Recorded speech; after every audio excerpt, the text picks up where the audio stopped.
Biscuits and Jam from Southern Living. I'm Sid Evans, editor-in-chief of Southern Living magazine. My guest today is an acclaimed chef from North Carolina, and thanks to her hit PBS program, A Chef's Life, the first woman since Julia Child to win a Peabody Award for culinary broadcasting. Over her career, she's found that the ways Southern food traditions are passed down are just as important as the food itself. That's the way that so many of these rural recipes are. They're so simple and so mundane that, people never even wrote them down. There's so many things that are kind of cornerstones of rural culture that no one's ever thought to really celebrate. Five-time James Beard Award semi-finalist Vivian Howard is the restaurateur behind Chef and the Farmer, which opened in 2006 in the little town of Kinston, North Carolina, and has remained one of the most influential and celebrated restaurants in the South. Another PBS show of Vivian's is Somewhere South, a culinary exploration of how Southeast Asian, Hispanic, and other communities are redefining Southern food. Here's a clip from the show's trailer.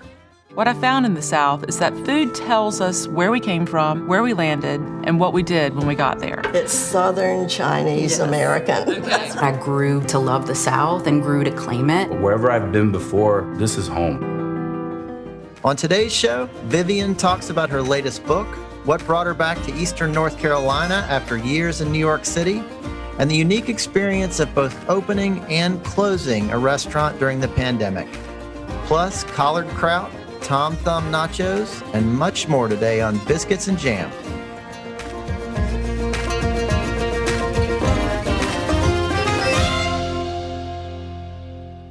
Well, Vivian Howard, welcome to Biscuits and Jam.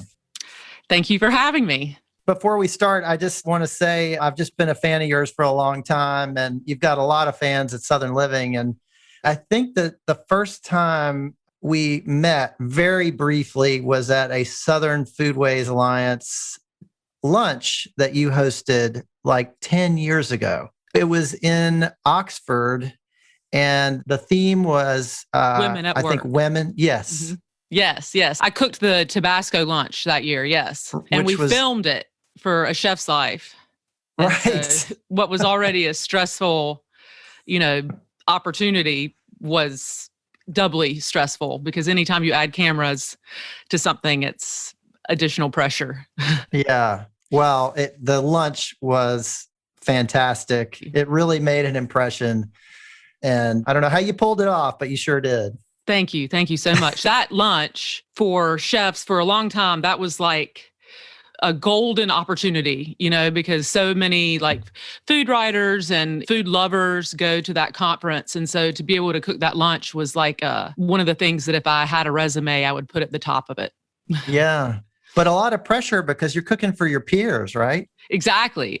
I mean, I literally worked on that lunch for maybe 4 months. I remember there was this pickle relish on top of a Tom Thumb sausage. And we made the Tom Thumb sausages and hung them for 60 days. And then I made this watermelon rind relish to go on top. And I cut all of it by hand for 400 people. And the relish had these little diamonds that I meticulously cut. It was a great example of when you're really prepared and you give something everything you've got, it can be really successful. I've never been more prepared for something probably in my life. Well, it was a very special lunch, and I still remember it 10 years later. Oh, thank you. Thank you so much. I wanted to start by just asking you about growing up in Deep Run, North Carolina, and what that was like for you. So I am the youngest of 4 girls, and the sister closest to my age is 9 years older than I am. So I was like a major accident. When I came around, my mom had already kind of, I think, felt as if she had done most of her parenting. And I kind of lived to entertain all the other people in my house. When you're the 9 years younger than the person closest to your age, you become the entertainment. And that's really what I remember. My dad farmed tobacco. And so our summers were centered around that because my sisters babysat me. I would end up at the tobacco barns with them, helping. I guess that's air quotes. One of my first memories is just wanting to leave and to move. I desperately wanted to live in a city and like order Chinese takeout and have somebody bring it to my door. Well, you found a place where that happens, which is New York City, which couldn't be more different from Deep Run, right? Yes. In college, I had an internship at CBS Sunday Morning. And so I moved to New York for a summer. And I decided immediately, like, I have to live here. I'm going to move here and I'm going to kick Katie Couric out of her Today Show chair. That's going to be my path. But I moved there, but I didn't get anywhere near Katie Couric. So when did the farm start to feel small to you, or when did you start to have this kind of desire to leave? Did that start at an early age? Yeah, I don't ever remember not having that desire. One of my sisters went to an all-girls boarding school in Winston-Salem, North Carolina, and I just remember thinking, okay, Curry left when she was 14. I can leave when I'm 14 if I get really good grades and I can go to this boarding school. I always had like big dreams, and I just didn't see them being realized in tiny little Deep Run. So you go to New York and you were there for pretty long time. Yeah, about 6 right? years. And you get this invitation from your dad to move back to Deep Run and open a restaurant, right? Kind of, yes. I had a little soup business with my now husband, and we made soup and delivered it around the city. And this was like 20 years ago. So we were way ahead of our time with our meal delivery system. And our little soup business had taken off, and we had investors who wanted to help us open an actual storefront, because at this point we were making the soup in our apartment and chilling it down in the bathtub. And so we were going to, open a legit place. And my family, when I told them that, they were like, oh, no. We never thought that you would actually put down actual roots in New York. So we want to do everything we can to encourage you to come back to North Carolina. And the understanding that I had was that my family would help us open a restaurant anywhere in North Carolina that we wanted to do it. But once back in Deep Run, it became really clear that we could open a restaurant anywhere inside this 10,000 square foot building my family had already purchased in downtown Kinston. So there was some strategy there for sure. Well, it seems like it worked.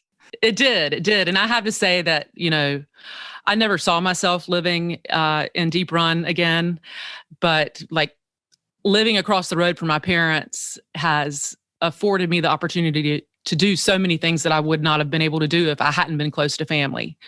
So I'm so grateful that I made that decision, or that my parents made it for me. Well, Vivian, tell me about those first few months when you moved back. I mean, that had to be pretty shocking in a lot of ways, even though you grew up there, just to sort of go from New York to such a small town. Was that tough for you? At first, it was not. In fact, I was so tired of like the grind that is New York City that I moved to Jones County, North Carolina, which is actually even less populated than where I live now, and lived in my dad's kind of, we call it his nap shack. If he hunted, it would be his hunting cabin. But moved in there literally almost off the grid. And for the first several months, everything seemed, I think I saw Eastern North Carolina through rose-colored glasses, like all the food at the Food Lion, the produce. It looked amazing. And so it wasn't until a little later that news started to wear off, and I saw how much Eastern North Carolina had changed since I moved away. Tobacco was no longer the cash crop that it once was. A lot of the textile industry had moved on, and there had basically been like a massive brain drain of Eastern North Carolina, meaning like if you could leave, you did. And the symptoms of that really started to show about 3 or 4 months after I moved. Yeah, so it was an adjustment for sure. Yes. And it continues to be.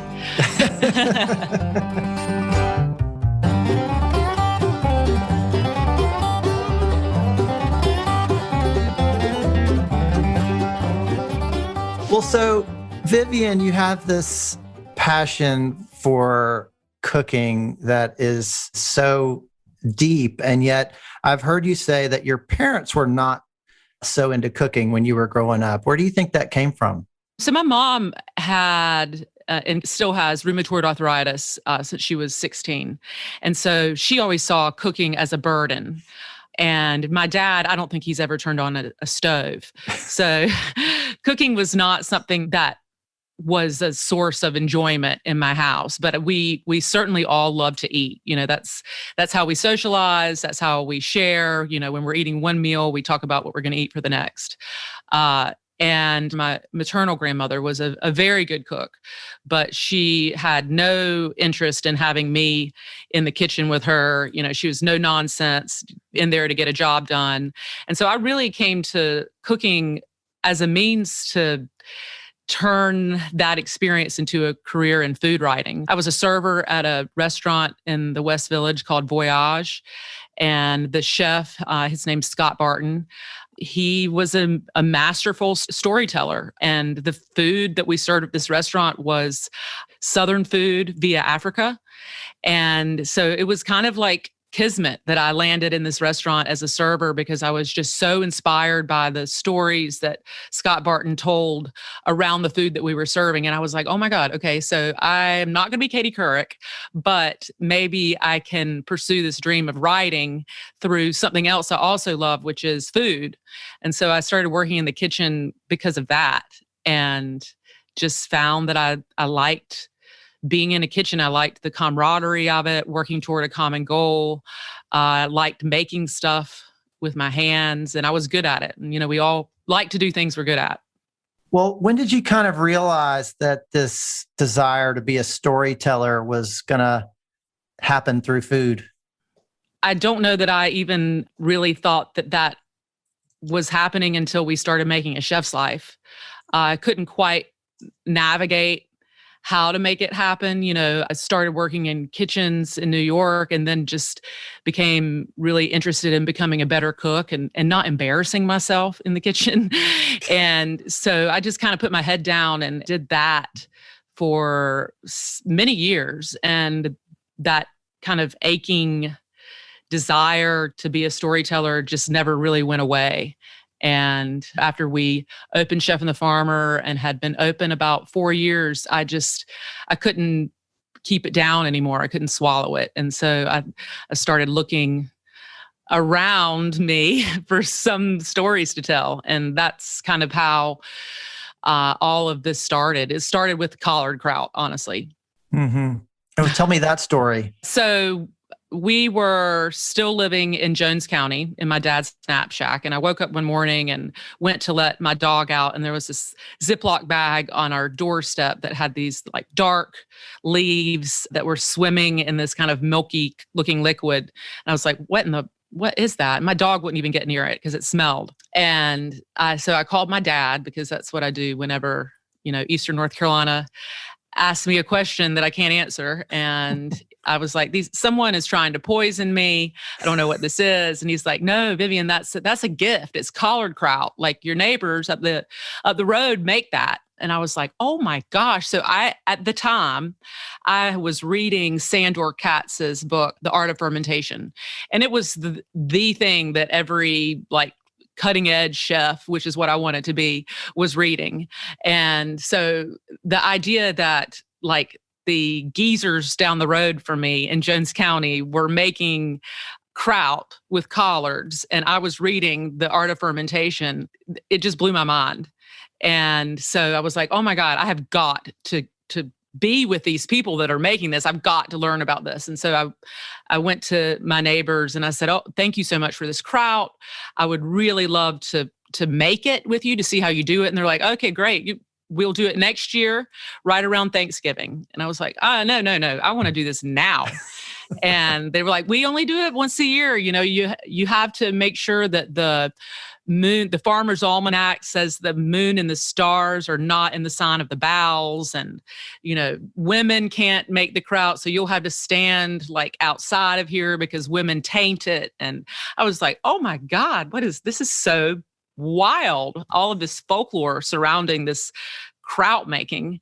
So I waited a year, and I went and watched them make kraut and was just so energized and inspired by it. I wrote the first thing I had written since college, which was a blog about making collard kraut. And when you write a blog and you don't have any followers, you're really just writing yourself an email.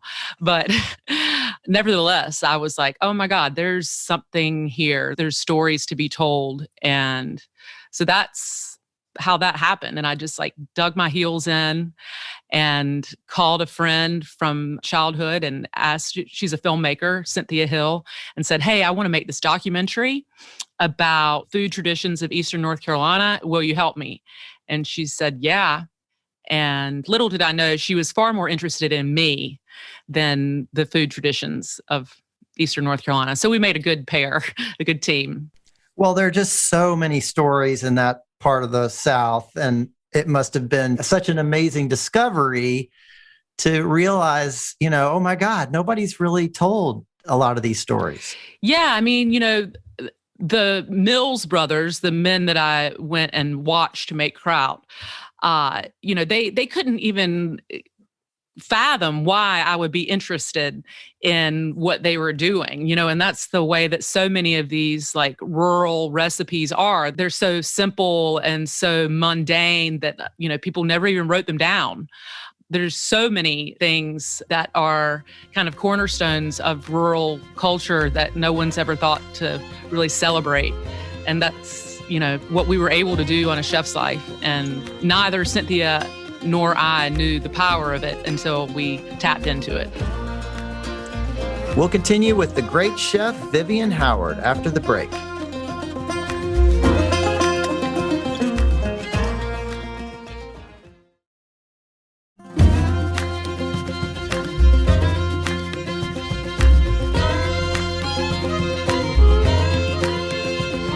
Welcome back to Biscuits and Jam from Southern Living. I'm Sid Evans, and we're talking with chef, author, and TV personality Vivian Howard. So Vivian, now you're 2 books in, right? You just came out with your second book, which I want to ask you about. It's called This Will Make It Taste Good. Mm-hmm. And it's very different from your last book, which I think was very intentional. And I was reading the introduction, and you made a pretty bold statement in the intro where you said, you will emerge both kitchen magician and domestic god. So you got to tell me about that. Well, as you said, this book is really, really different from Deep Run Roots, which Deep Run Roots, I think, from my perspective, was a love story about the food and ingredients of Eastern North Carolina. And This Will Make It Taste Good is really a lighthearted, fun book that is meant to kind of reshape the way you work in your kitchen. And so in the opening, I had to be really, really encouraging and almost forceful to get people on board to do this, kind of next level meal prep. Maybe I wrote checks I couldn't cash with the kitchen magician and the domestic god, but not if you think so. Not if you don't think so. I think it's just a fantastic book. I love the way it's organized around these 10 kind of hero recipes. It just makes cooking seem very approachable and like something anybody can do. Absolutely. I think for so long, people cooked without recipes. You made what your mom taught you to make. You made what you saw your grandmother make. Then, in the 90s, 2000, we started watching food television and watching people measure everything, accurately and follow recipes to the nth degree. And I think a lot of us started thinking, wow, I can't do this. I don't have this ingredient, or I don't have this piece of equipment, or I don't have this much time. And so I think it got us out of the practice of just trusting our instincts and cooking food that tastes good to us. And so that's one of the things that I was really trying to do with this book is like say, hey, let's think about this a little differently. You've got these ingredients that you always buy when you go to the grocery store, and let's figure out how to use them in a different way. This is the way that I cook at home, and it's very much informed by the way that we cook at Chef and the Farmer, in that, during the summer, we get all kinds of produce and lots of it. And so we would pickle and preserve. And then in the fall and winter, I would pull from those pickles and preserves and briny things that we had put up and make our fall and winter food really exciting. And so then when I stopped cooking at the restaurant so much, I started taking these things from the restaurant to my home kitchen, and they really became almost like my crutches. Like I can't cook at home without them. And I started writing this second book with the idea that it would just be a simple cookbook. I read the reviews of Deep Run Roots every single morning on Amazon for 1 year, all the new reviews. And one of the things that kept coming up that I kept seeing was people wanted more simple recipes. So this book was going to be simple, like come hell or high water. And I was so bored. I'm like, this is not even how I cook. And at the end of that book, in my table of contents, I had a chapter called This Will Make It Taste Good. And it was like all the flavor heroes. And I made notes like, if you want to make the recipe on page 145 taste really good, make this thing. And so finally, I just said, you know what? I'm going to write the book that I want to write. And I flipped the whole idea on its head and made the book about that one chapter. Well, I've got to ask you about a specific recipe in this book, and it's not very highfalutin. It is your nacho recipe. Oh, yeah. And it sounds like it has a great story behind it, and I'd love to hear that. Yeah. So you're talking about nacho normal. Yeah. And that's one of the really fun things about the book is that I gave everything a name, whatever I wanted it to be named, you know? And so nacho normal these are nachos that have cauliflower that's been cooked with community organizer on them. And the idea was inspired by my first book tour. We took a food truck around the South, and for 9 weeks, we served about 400 people a day out of this food truck.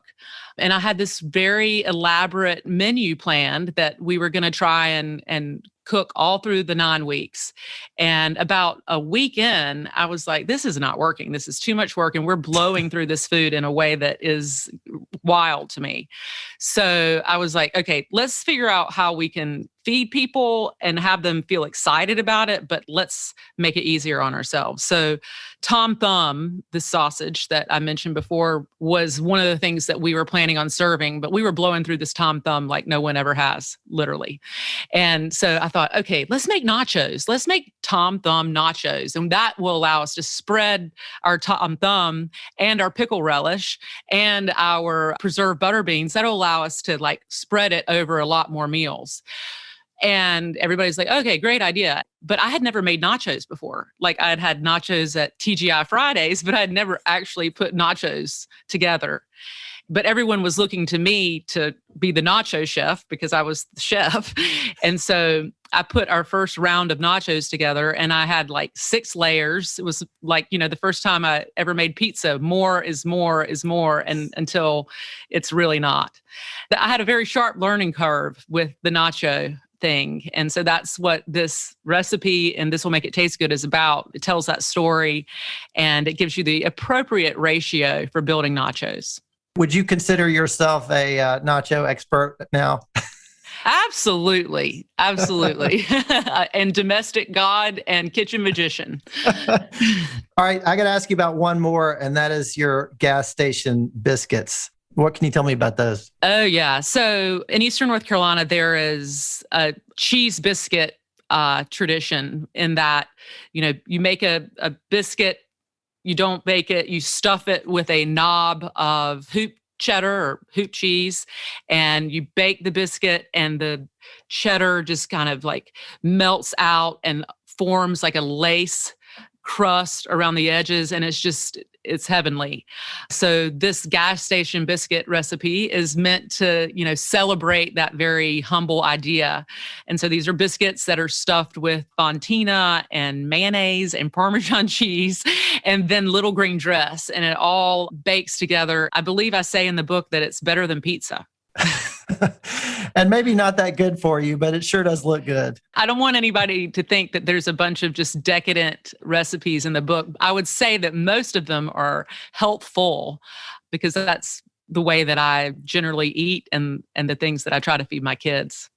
That's very true. And I'm sorry that I'm drawn to the more decadent ones. No, they definitely stand out. So Vivian, I want to turn to music for a second, and just because this is Biscuits and Jam, and I want to ask you about another North Carolina treasure, and that's the Avett Brothers. Yes. I'm glad that someone I know. When you said music, I'm like, oh God, we're going to be talking about salt and pepper here. Well, these guys, they are from North Carolina, of course. They did your theme song. They've been on your show. And I'm especially wondering about Joe Kwan, the cellist, and your relationship with him, because I think he's the one guy in that band that really loves to cook.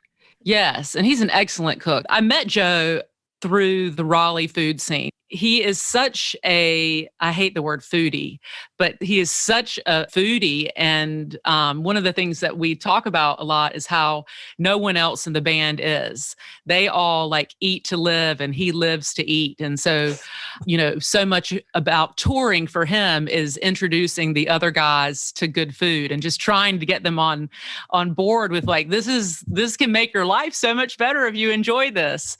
And his wife is from Ayden, which is about 30 minutes from where I live. And so almost a very good barbecue. Absolutely. So we have this Christmas tradition that Joe and Emily come to our house Christmas Day after they've spent time with her family. And Joe will often he has this little charcoal grill from Tokyo, and he'll bring it and light the briquettes and then grill these little skewers of meat on there. And it's something I look forward to all year. And I have to then make something that competes with what Joe's making. I'm like, gosh, Joe and Emily don't have children, and it's Christmas, but I can't be outdone. He's got a little more time to focus on the cooking, maybe? Yes, that's what I'm sticking with.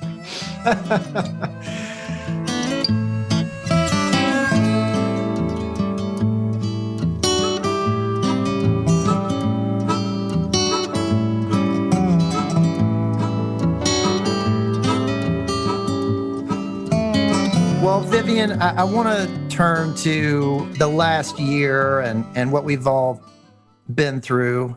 I just want to hear about your journey through this pandemic, and especially as a restaurant owner. You had to lay off more than 100 employees, I think, back when this all got started. I'm sure a lot of them feel like family to you. And I'm just wondering what you have kind of learned from that experience. Oh my gosh, so much. Yes, at the start of the pandemic, we closed our 2 restaurants in Kinston. And shortly after that, I made the decision to permanently close one of them. And arguably the restaurant that our town loved the most, the Boiler Room. Having, 2 restaurants in a small town and always competing with ourselves for staff and for customers. And so the pandemic kind of allowed me to step back from all of that and say, okay, what do I want this all to look like on the other side of this? How can Chef and the Farmer be stronger, be more successful, be less of a stressful place to work? That's why I made the decision to not reopen the Boiler Room. It has been very painful letting people go, and then also having the town kind of hate me for closing it. But I am one of the few people, I think, that both closed and opened a new restaurant in the pandemic. I had this incredible opportunity to open a biscuit and ham pie shop and a sit-down restaurant in Charleston, and it was all slated to happen in May. And we have put off opening Lenore, the sit-down restaurant, but in August, we had to do something, so we opened the biscuit and ham pie shop. And opening a restaurant in a pandemic does not feel good. And the uncertainty that surrounds it, and the fact that like nobody is caring about restaurants that are opening in a pandemic. It's like when a tree falls in the woods and nobody's there to hear it. Like, did it even happen? What I've learned through all of this is that as a a chef and a restaurateur, I really need to figure out how to feed more people without having all those people have to be in my restaurant. How can we reach more people? How can we make better use of the kitchens that we have and the staff that we have so that our front of house and back of house employees have similar wages? How can working in a restaurant be a consistent living? How can it not feel incredibly stressful every single night? Those are the things that this moment in time has allowed me to step back and look at and try to assess. I want to talk about your connection to your community, particularly at tough times. You know, when the hurricanes hit a couple of years ago, you've been through a fire, all sorts of things. What do you think restaurants kind of owe to the community in terms of helping be a backbone when things go south? Our restaurants in our community have been a huge source of pride for the community. For me, it's been, a great gift to be a part of that place that, brings so much pride to other people. What can a restaurant provide for a community in hard times? What is our responsibility? I don't know, Sid. If you had asked me a year ago before all of this, I think I would have a much clearer answer. But what I have learned is that if a restaurant is an important thing for a town, people feel ownership over it. And so when you do something like close it, people feel like you've taken something from them that, they feel as if they had ownership over. And that's a feeling and a sentiment that I'm still very uncomfortable with because I'm kind of in the middle of it right now. Well, it's been amazing to me that even though restaurants have been some of the hardest hit businesses over the last year, it's restaurants and chefs who have stepped up and done so much to help people get through this. And, I'm thinking of like Ed Lee's Lee Initiative in Louisville and Chris Shepard's Southern Smoke Foundation and Jose Andres with World Central Kitchen, and so many other chefs and restaurateurs who are giving back at the local level. That's a remarkable thing to see. And it's something I think that's especially happening in the South. Yeah, so many of us get into this business because we like doing things for people. We like cooking for people. We like making people happy. They don't call it the service business for nothing. Once you're in the service business, you're always on that side of things, the giving, the raising up. Ed Lee, Jose Andres, Chris Shepard, they have been amazing examples of like how you can be struggling in your particular restaurant, but you can still do so much more to help your community. And I think that they are incredibly inspiring. Well, as are you, and all the things that you've done to give back to your community, and just, I don't know how you do it, but we're all pulling for you. Oh, thank you. Well, Vivian, I want to ask you about your show that you premiered last spring called Somewhere South. And it felt very timely because you were really exploring so many different cultures and celebrating the diversity of Southern food. What are some of the things that you learned on the journey of making that show? Oh my, making that show was really a dream come true. We had made 5 seasons of A Chef's Life, and I was so fatigued by my own story that I really wanted the opportunity to turn the lens outward and learn about the cultures and communities in my backyard, which is the American South. It was all loosely based around this idea that I've discussed with my editor over the years, which is that there's really only about 20 dishes in the whole world, and every culture has their hand pie, their way of cooking greens, their way of cooking over fire, their pickle. We all eat the same things, and so that was the guiding principle around Somewhere South. And I knew that going into it, but I didn't know how it would manifest itself. And one of my favorite moments making that show was we were outside of Atlanta with an African woman, and she was going to cook this feast for us, this Sunday feast.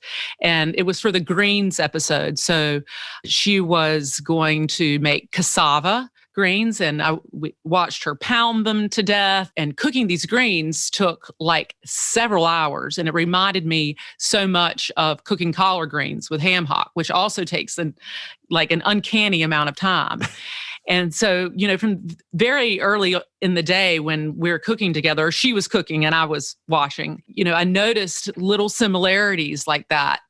And then when we sat down to eat, it was like, okay, she's from Burundi and she's made nothing that I recognize here, but everything is recognizable. We had these greens that had been cooked to smithereens that were full of flavor. We had this meat that had been stewed for a long time and was also super flavorful and soft, like the meat that my mother would have cooked.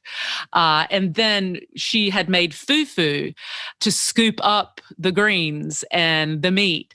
And I'm like, oh my God, this is just like cornbread. And we're using it in the exact same way. And so sitting around that table, I thought, wow, this is what I meant when I've been talking about how there's only 20 dishes in the world and how we all have our own version of it. I'm like sitting here at a table living that idea. So I had that experience over and over and over shooting Somewhere South. It was amazing. Well, Vivian, what are you making for dinner tonight? That is a very good question. We're here on Bald Head and the market closes at 6. So I try to bring a lot of food down here. I have some ground beef left. So I might make, and this is not going to sound very exciting, but I do have 9-year-old twins, maybe some spaghetti. Ooh, okay. That sounds good. And there's always nachos. There's always nachos. Always. Well, Vivian Howard, thanks so much for being on Biscuits and Jam. Thank you so much for having me and for not making me talk about music too much. Come back sometime. I will. Thank you so much, Sid.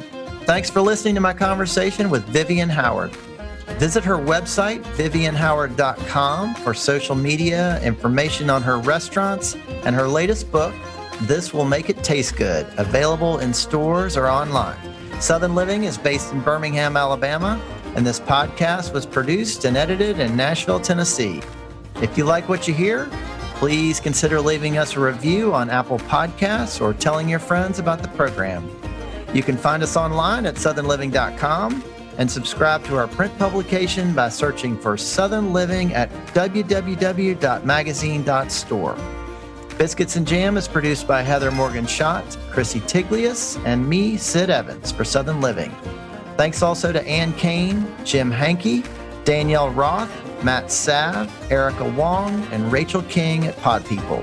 We'll see you back here next week for more Biscuits and Jam.